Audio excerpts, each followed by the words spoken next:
మిత్రులందరికీ నమస్తే అండి. మనం ఈరోజు టాపిక్ డీజిల్ మైలేజ్ ఎలా రావాలి, అది దాని గురించి మనం డిస్కషన్ చేసుకుందాం. అసలుకి ఒకే బండి సేమ్ లోడ్ ఒక డ్రైవర్కి వచ్చినట్టు ఒక డ్రైవర్కి రావట్లేదు. ఇది ఎందుకు జరుగుతుంది? ఇంకా మనకి మెరుగైన డీజిల్ మైలేజ్ రావడానికి మనం ఏమేం చేయాలి, దీని గురించి మనం డిస్కషన్ చేసుకుందాం. నేను ఒక టైర్ రొటేషన్ గురించి ఒక వీడియో పెట్టాను, సరిగ్గా చేయలేకపోయాను దాన్ని. అంటే షార్ట్లో పెడదాం, లాంగ్ వీడియోలో పెడదాం, ఈ కన్ఫ్యూజన్లో అసలు టైటిల్ పెట్టడమే మర్చిపోయాను. మీకు ఇంట్రెస్ట్ ఉంటే ఆ వీడియోలోకి వెళ్ళి చూడండి. ఇన్ఫర్మేషన్ అయితే మంచి ఇన్ఫర్మేషన్ ఇచ్చాను, అది ప్రజెంట్ చేయడంలో నేను సరిగ్గా చేయలేకపోయాను. సరే, ఇప్పుడు వచ్చేసి డీజిల్ మైలేజ్కి యాక్సిలేటర్ ఆపరేటింగ్, క్లచ్ మీద కాలు పెట్టడం, సడన్ బ్రేక్లు అయిపోవడం, ఇలాంటి కారణాలు ఉన్నాయి. యాక్సిలేటర్ టాప్ అంటే ఏ గేర్లో తక్కువ యాక్సిలేటర్ ఇవ్వాలి. ప్రతి బండికి, అది మోటార్ సైకిల్ కానివ్వండి, కారు కానివ్వండి, లారీ కానివ్వండి, గ్రీన్ బ్యాండ్ ఉంటుంది స్పీడోమీటర్ దగ్గర. ఆ గ్రీన్ బ్యాండ్లో వెళ్తేనే మైలేజ్ వస్తుంది. అంటే 1500 RPMలో గ్రీన్ బ్యాండ్ స్టార్ట్ అవుతుంది. ఏదైనా సరే ఆ గ్రీన్ బ్యాండ్లోనే మన మీటర్ ఆడాలి, కానీ దానికి ఎక్కువ వెళ్తే మైలేజ్ రాదు మనకి. తర్వాత క్లచ్ మీద కాలు మనం పెడితే దాని వెయిట్కి క్లచ్ ఆపరేట్ అవుతూ, అంటే మనకు తెలియదు, అది అర్థం కాదు. మన పెడల బరువుకే ఆ రిలీజ్ బేరింగ్ ప్రెస్ అయ్యి బయటికి వస్తూ లోపలికి వెళ్తూ క్లచ్కి, ఇంజిన్కి, డిఫరెన్షియల్కి పవర్ గ్యాప్ వస్తుంది. కాబట్టి క్లచ్ మీద కాలు పెట్టి తోలే అలవాటు మానేసేయాలి. మనం తొక్కలేదు, ఓన్లీ కాలు పెట్టామనుకుంటాం, కాలుని క్లచ్ పక్కనే కింద పెట్టుకోండి. అలాగే యాక్సిలేటర్, గేర్ చేంజ్ ఒకటే గుర్తుపెట్టుకోండి. యాక్సిలేటర్ అంటే అదొక ట్యాప్ అనుకోండి, ఊరికి ఐడియా కోసం చెప్తున్నా. ట్యాప్ వదిలితే ఎంత వదిలితే అంత ఫాస్ట్గా ఎలాగ పోద్దో డీజిల్ ట్యాప్ అనుకోండి యాక్సిలేటర్. ట్యాప్ ఎక్కువ వదిలితే ఎక్కువ పోద్ది, తక్కువ వదిలితే తక్కువ పోద్ది. యాక్సిలేటర్ మొత్తం ఫుల్గా ఎక్కువ తొక్కాల్సిన అవసరం రాదు. దాని పైన మన బొటన వేలు మాత్రం అలా కొద్దిగా అంటుంటే దానికి ఎంత మనకి రేజ్ అవ్వాలో అంతే ఇచ్చుకుంటుండాలి. మళ్ళా ఇంకా గేరు మనం మారుస్తున్నాం, ఈ గేరు మార్చేటప్పుడు యాక్సిలేటర్ రేజ్ అవ్వకూడదు. దానికి ఎంత మాత్రం ఇవ్వాలో అంత మాత్రమే ఇవ్వాలి ఆ గేర్ చేంజ్ అప్పుడు. ఒకటి, స్పీడ్ బ్రేకర్ల దగ్గర మనకి ముందు స్పీడ్ బ్రేకర్ ఉంది అనేది అర్థం అవుతుంది. మన ఇక్కడే యాక్సిలేటర్ మీద కాలు తీస్తే స్పీడ్ బ్రేకర్ దగ్గర వెళ్ళేసరికి ఒక్కొక్కసారి బ్రేక్ టచ్ చేయకుండా కూడా మనం గేర్ మార్చుకుని వెళ్ళిపోవచ్చు. ఇక్కడి నుంచి మనం వెళ్ళకుండా స్పీడ్ బ్రేకర్ దగ్గరికి వెళ్ళి మనం యాక్సిలేటర్ అప్పుడు తీసి బ్రేక్ గట్టిగా కొట్టి ఇది దాటేలోపు ఈ గేర్లన్నీ మార్చి మనం ఈ యాక్సిలేటర్ ఇచ్చేది గేర్లు మార్చేటప్పుడే ఎక్కువ మనకి నష్టం జరుగుతూ ఉంటుంది. అది కొద్దిగా బాగా గుర్తుపెట్టుకోవాలి. తర్వాత ఐడిల్లో ఇంజిన్ ఆడియకూడదు ఎక్కువగా. అంటే ఇంజిన్ ఆడిస్తే అలాగే డీజిల్ ఖర్చు అవుతుంది కదా, అది ఒకటి. తర్వాత గేర్ మోటార్ చేస్తే ఆయిల్ వస్తుందని ఎక్కువ మంది న్యూట్రల్ చేస్తుంటారు. ఆయిల్ రాకపోగా ఎక్కువ ఖర్చు అవుతుంది. ఎలా చెప్తాను, మీరు గేర్ని ఆర్డర్ చేశారు, మీరు బాగా గమనించండి. మళ్ళీ గేర్లో వేస్తే ఐడిల్లో ఉన్న ఇంజిన్ మీరు గేర్లో వేయగానే ఎక్కువ వస్తుంది. అంటే ఇంజిన్ ఎక్కువ రేజ్ అయిందంటే అది మన ట్యాప్ ఎక్కువ వదిలినట్టే అక్కడ డీజిల్ వెళ్ళిపోద్ది. దానికి గేర్ మోటార్ చేస్తే ఆయిల్ వస్తుంది అనేది అపోహ మాత్రం, అంతే. మనం మోటార్ చేస్తాం, గేర్లో వేయగానే వెంటనే ఇప్పుడు టోల్ గేట్ వస్తుంది, నేను చూస్తున్నాను. టోల్ గేట్ వచ్చే దగ్గర కూడా దాని దగ్గరికి వచ్చేదాకా ఎక్సలేటర్ మాకు కాదు. ఎక్సలేటర్ ఆపరేటింగ్ మన కంట్రోల్లో ఉంచుకొని బ్రేక్ తక్కువ సార్లు వినియోగిస్తా, గేర్లు షిఫ్టింగ్ ఎక్కువ సార్లు చేసుకోకుండా చేస్తేనే మైలేజ్ వస్తుంది. ఒకటి. మళ్ళా పెట్రోల్ బంక్కి వెళ్ళంగానే వాళ్ళు ఫస్ట్ చెప్పే మాట జీరో చూసుకుంటారు. మనోడు తిరుగుతాం జీరో చూసుకోవడానికి. మనకిక్కడ పైపులో ఆయిల్ మన ట్యాంకులో ఆన్ చేస్తే పడాలి. ఈ పైపులో ఉన్నది దరిదాపులుగా ఒక లీటరు, 2 లీటర్లు, 3 లీటర్లు కూడా ఆ పైపులో ఫుల్ అయ్యి మన ట్యాంకులోకి వచ్చే డబ్బులు కూడా మనం కడుతున్నాం. మీరు జీరో చూసుకోవాలంటే నాకు పైపు ఆయిల్ వచ్చే చూపించిన తర్వాత నువ్వు మీటర్ చూసుకోవాలి, ఇది చూసుకోవాలి. ఎక్కువగా అక్కడ అలా జరుగుతుంది. తర్వాత ట్యాంక్ ఎక్కడ ఫుల్ చేసాము అనేది మనం ఎక్కేటప్పుడు చూసుకోవాలి. ఇప్పుడు డ్రైవరు డ్యూటీ మారుతున్నాడు, అతను మైలేజ్ చూపించడానికి ఒక 10 లీటర్లు ఫుల్ చేశానని చెప్తాడు. ఫుల్ అంటే ఎక్కడే చేసాడు, చేసిన తర్వాత మళ్ళీ ఎంత గ్యాప్ ఉంది, అతను ఎక్కడే చేశాడు, మీరు ఎక్కడికే చేయాలి, అప్పుడు తెలుస్తుంది.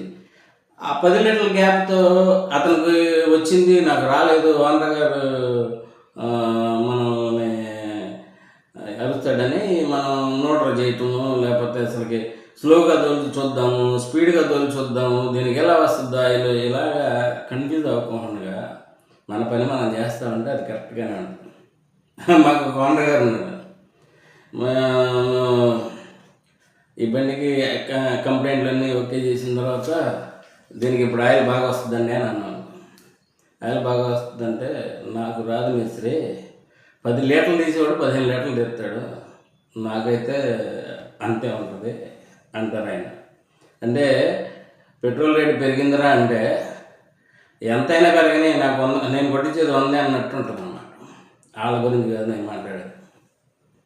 సరే, క్లచ్ పెడల మీద కాలు పెట్టకూడదని చెప్పాము.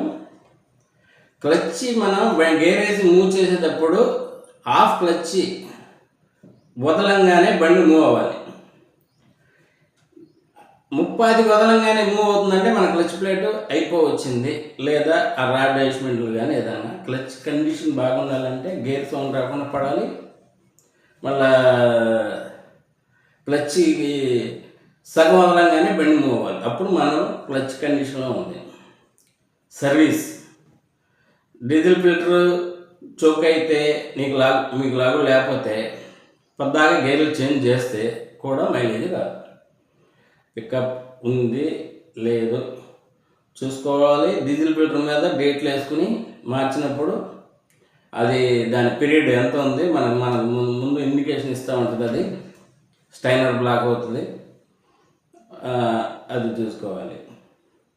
మళ్ళీ ఇంజిన్ ఆర్పిఎం నీతో చూసుకుండా తోలితే, ఇప్పుడు కారు ఉందనుకోండి, 2 ఆర్పిఎం మీద 2000 ఆర్పిఎం మీద 1500 2000 దాటకుండా తోలితే మైలేజ్ వస్తుంది. అట్లాగే మన లారీకి కూడా ఆర్పిఎం ఉంటుంది, దాన్ని చూసుకుంటా గ్రీన్ బ్యాండ్లో తోలండి, మైలేజ్ కంపల్సరీగా వస్తుంది. సర్వీస్ టైం ప్రకారం చెప్పింది. ఇప్పుడు ఇంజిన్ ఆయిల్ మార్చే టైం అయింది.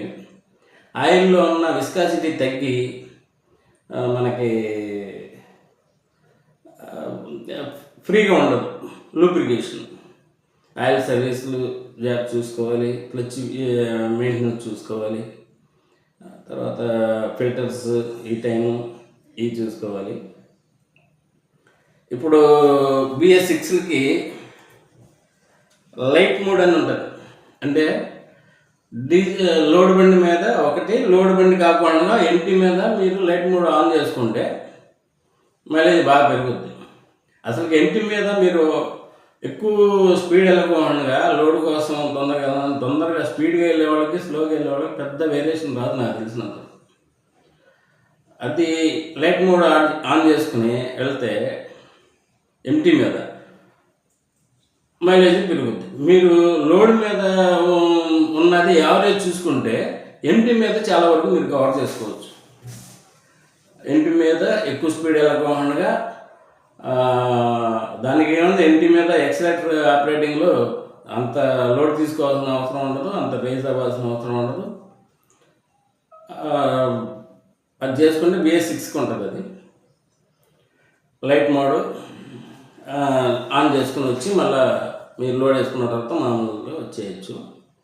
అది ఇప్పుడు మీరు BS6 ఎక్కారు, దాని గురించి కంపెనీ వాళ్ళు ట్రైనింగ్ ఇవ్వాలి.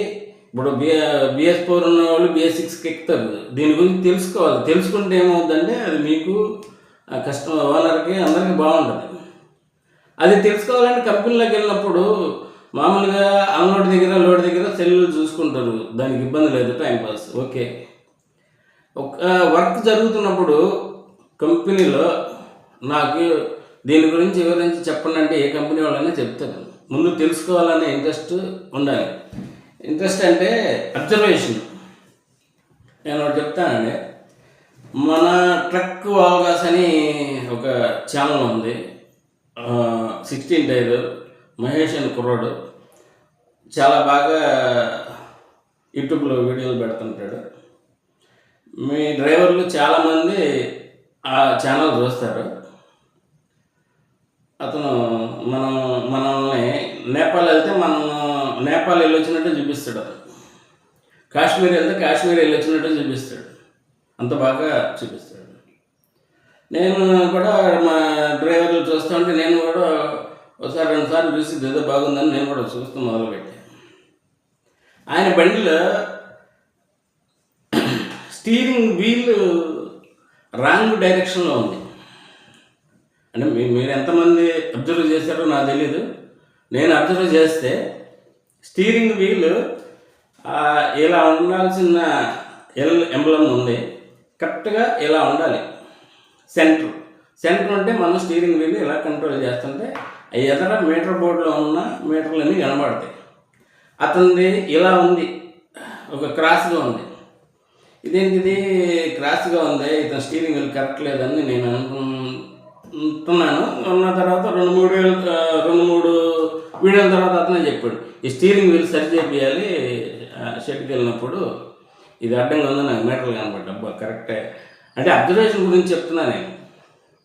సరే, ఆయన బ్రేక్ లైనింగ్లో కొట్టించాడు. అది సౌండ్ వస్తుంటే ఈ లైనింగ్ లైట్ కొట్టాం కదా, సౌండ్ వస్తుంది, రన్నింగ్లో సదురుకుంటుంది అని చెప్పి గుర్తుపెట్టుకోండి. ఇనప వస్తువు రన్నింగ్లో సదురుకుంటాలు ఏముండవు, సెట్ అయిపోవటాలు ఏముండవు. మనం సెట్ చేస్తేనే సెట్ అవుతాయి. అరుగుదల వస్తే సరిపోద్ది, రన్నింగ్లో చదువుకుంటుంది. ఇవన్నీ అయ్యే పనులు కాదు.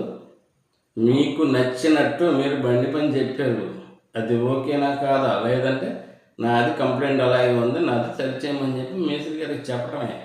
1-2 సార్లు చూస్తే సాల్వ్ కానీ కంప్లైంట్లు ఏమడదు. అట్లా అబ్జర్వేషన్ చేసుకుంటే మీరు కంపెనీకి వెళ్ళినప్పుడు మీరు కొన్ని ఈ ఇంట్రెస్ట్గా ఇది కొత్తది, ఈ BS6 ఎక్కాము, దీనికి రీజనరేషన్ ఎలా చేసుకోవాలంటే చెప్తారు. మరి నాకు మైలేజ్ రావాలంటే అంటే చెప్తారు. ఇవాళ మీరు ఆగి పడుకున్నా వాళ్ళకి తెలుస్తుంది, ఇంజిన్ ఐడిల్లో పెట్టినా తెలుస్తుంది. ఇప్పుడున్న BS6కి ఇంజిన్ స్టార్టింగ్లో పెట్టుకుని మీరు ఫ్యాన్ వేసుకుని పడుకున్నారు. ఇప్పుడు రాబోయే రోజుల్లో ఏసీ లేకుండా బండి రాదు. కంపల్సరీ ఏసీ ఉండాలి. మీ డ్రైవర్లకి సేఫ్టీగా ఉండాలి, బాగా తోలి అలసిపోయిన వాళ్ళకి ఫ్రీగా ఉండాలి అని గవర్నమెంట్ కంపెనీ వాళ్ళు ఎన్నెన్నో మార్పులు చేసుకుంటూ వస్తున్నారు వెహికల్ని. అంతకుముందు పవర్ స్టీరింగ్ లేదు, ఇవాళ పవర్ స్టీరింగ్ ఉంది కాబట్టి నెలలు దిగకుండానే చేయగలుగుతున్నారు. అలాగే రేడియేటర్ క్యాప్ తీసి నీళ్లు చూసుకోలేరని ట్రాన్స్పరెంట్ ట్యాంక్ పెట్టారు.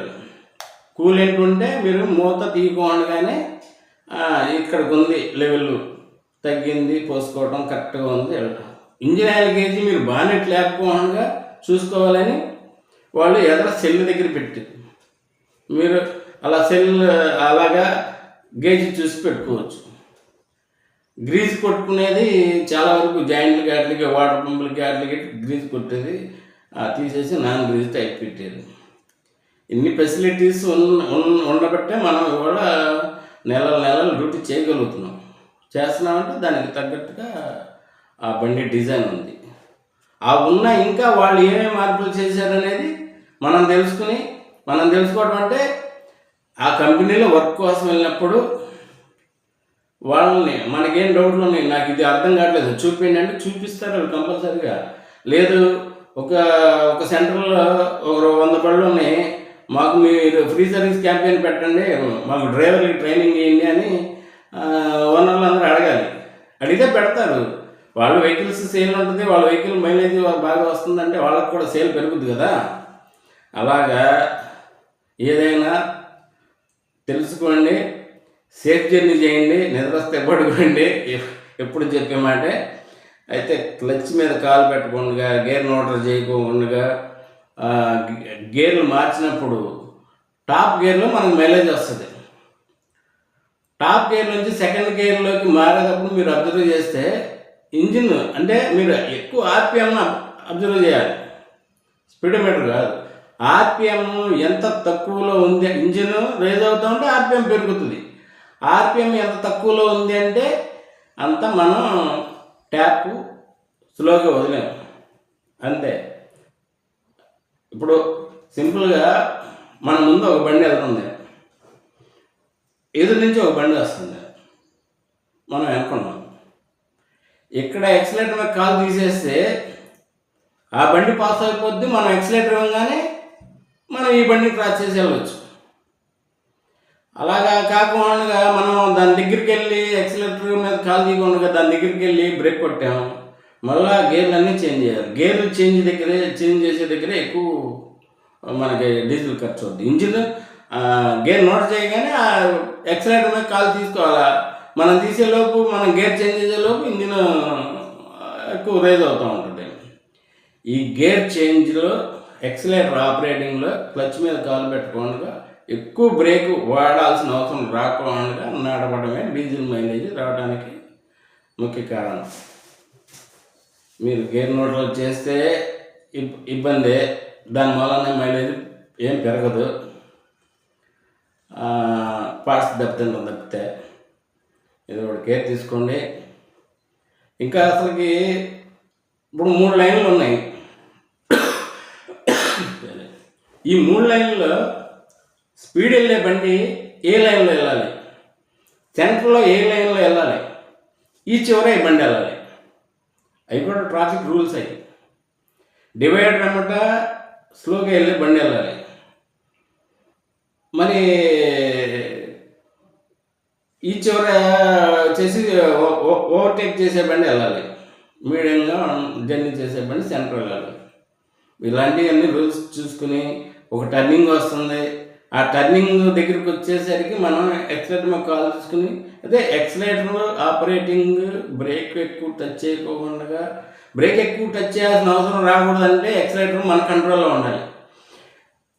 మన కంట్రోల్లో ఎక్సలేటర్ ఉంది అంటే బ్రేక్ ఎక్కువ వాడాల్సిన అవసరం కానీ, తర్వాత క్లచ్ గేర్లు చేంజ్ చేయాల్సిన అవసరం రాదు, కానీ తక్కువ వస్తుంది. మన ఎక్సలేటర్ ఆపరేటింగ్లోనే మొత్తం ఉంటుంది ఎక్కువగా. మీరు ఆ ఎక్సలేటర్ది ఆర్పిఎం, స్పీడోమీటర్, గ్రీన్ బ్యాండ్, ఈ గ్రీన్ బ్యాండ్ మీద వెళ్తే మైలేజ్ వస్తుంది. మళ్ళీ ఇంకొక మంచి టాపిక్తో మళ్ళీ కలుద్దాం. అయితే ఆ టైర్ రొటేషన్ వీడియో చూడండి. మంచి మంచి మంచి పాయింట్లు ఉన్నాయి. ఇంకా మంచి విషయాలు కలుద్దాం. నా ఛానల్ని సబ్స్క్రైబ్ చేసుకోండి, బెల్ బటన్ నొక్కండి, షేర్ చేయండి. నాకు మన ఛానల్ ఇలాగా వృద్ధిలోకి వస్తే నేను ఇంకా మంచి మంచి ఎన్నెన్నో టాపిక్లు ఉన్నాయి. డ్రైవర్లు కొన్ని, మెకానికల్ కొన్ని, అంటే 45 సంవత్సరాల అనుభవంతో నాకు తెలిసింది నేను రివైండ్ చేసుకోవడానికి 10 మందికి పంచడానికి పెట్టింది ఇది. నేను పొద్దాకా ఎక్కువసార్లు కూడా అడగను. మీరు గుర్తుపెట్టుకొని సబ్స్క్రైబ్ చేసుకుని 10 మందికి షేర్ చేయండి. Thank you. నమస్తే.